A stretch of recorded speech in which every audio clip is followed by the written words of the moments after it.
নমস্কার। কে বলেছে? কে বলেছে রুক্ষ পুরুলিয়া চারিদিকে সবুজের মাঝে? দেখো সবুজের পুরুলিয়াকে, হ্যাঁ সবুজের পুরুলিয়াকে। প্রকৃতিও লাল আবির রঙে সাজিয়ে নিয়েছে নিজেকে। চলো সবাই চলো ওই রাঙামাটির দেশ পুরুলিয়ায়। সেথায় লাল পলাশেরা সবুজের মাঝ হতে ডাকছে তোমায়, ডাকছে আমায়।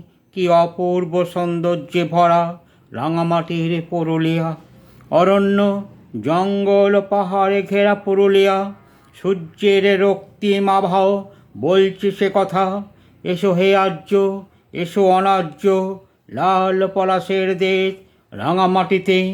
কে বলেছে রুক্ষ পুরুলিয়া চারিদিকে সবুজের মাঝে? দেখো লাল পলাশে কেমন ডাকছে তোমায়।